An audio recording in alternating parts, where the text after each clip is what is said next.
missing, obviously. I think you know the answer, don't you? Well, we do, but I hope he's right it. I hope you write it, because I can't say it. Otherwise I get fined and all that nonsense. But it's a joke decision, an absolute joke decision. The more I see it, it hits his leg for a start, and then goes up in his arm. And how do you give a penalty in them sort of situations? And we have more directives. We look forward to come back in the Premier League. We've had more meetings, more directives, more this, more that, more this nonsense. They're all getting assessed up in the stands, and they're doing this and they're doing that. And they give decisions like that, which just baffles me. Really, really does. And I have to ask the question, would we have got it? Do you think you would have got it? What do you think? No. There you go. That answers my question. When's the last time you got one like that, Steve? At any club? Man United? Maybe. You know what I'm alluding to? The disappointing thing I've got is I've got lads playing today who are desperate to play in the Premier League, desperate to make a fist of it, and they're now questioning themselves to think, hang on a minute, that's now Everton last week, we got some decisions wrong against us. And then today, though, to give it, and in my opinion, couldn't wait to give it. Absolutely couldn't wait to give it. Is a huge frustration for us. Huge frustration. Certainly is. And AVB seemed to agree with you as well, didn't he, on the Sorry? touchline? From our view. Yeah, he's absolutely, totally agreed. Yeah, he's as honest as what you lot are, you know. He's going to go and see it as you think and say, oh, well, that's a soft one, isn't it? And in my opinion, it's not right. You know, it's not right. Not for the stakes we're playing at. Not for a club like ours or any club that you have big game, White Hart Lane, and he's robbed the players of a well-earned point, in my opinion. Did you get a chance to speak to the referee? Or After the game, but what difference does it make? Does it make any difference? Because he'll be content and not have to come up and ask you, and you not grill him like you grill me if I pick the wrong team. And they just get out. It's just the same old thing. We have to make 3 phone calls on a Monday. What did you think of the referee's performance? Well, what was I supposed to say? Totally ballsed it up. And if my player made a decision like that, I wouldn't be playing next week. Or if I keep making decisions like that, I get the sack. We wish we could speak to him. Exactly. So do I.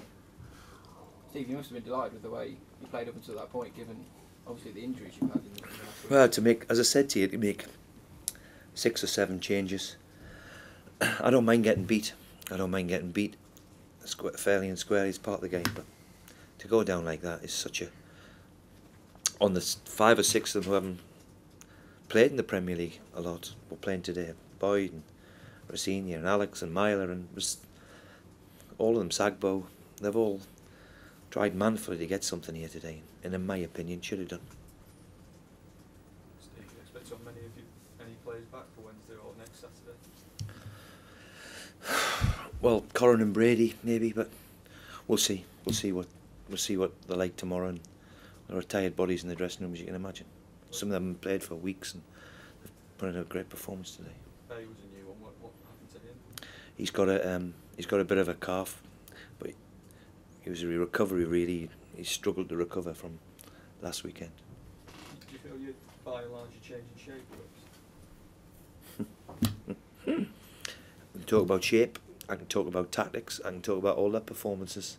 At the end of the day, it doesn't make any difference. We've got beat 1-0 and the referee, in my opinion, has cost us the game, which knows that. If we got beat 4, then tactically I could talk to you and say I got it wrong. But when I talk to you about a decision like that, what cost you? You're trying to lift this squad after something like that. Do you try and forget it or move on? Well, you've got to try and forget it and move on, but we all try to be in the Premier League. All last year, when we were at, no disrespect to Barnsley's and this, that and the other, you desperately want to play at White Hart Lane. The lads were desperate to play here, desperate to do well, and you could see that in them. To give a decision like that is just... And he thought about it long and hard. He's only 5 yards away from it. He thought about it long and hard.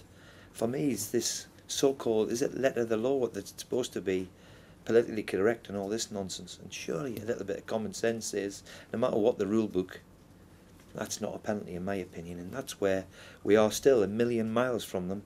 And we will continue to be if they keep giving decisions like that, because it's just totally unjust and unfair. You worry that these kind of drop points are going to cost you? Good. Who knows? Could get relegated by a point. You never know. It's too early yet, but that's where it is. You said about the meetings and the phone calls, Steve. Does anyone actually know the handball law? Us, you, the referee? Well, we get all these directives. So we had one last week where the guy touched it, if you remember. He jumped over the ball. Gareth Barry actually touched it. I rang Mike Riley and said, "Is that interfering with play?" He said, "No, it's a goal now." News to me. News to me. So I just think we're driven by these directives. But now these referees are pros. They get paid handsomely, by the way. And I can't say any more. It doesn't make any difference. Otherwise, I'll get fined more than what I should be. You've got to come back here on Wednesday. Yeah, great. Wonderful. We'll look forward to that. Maybe a different referee.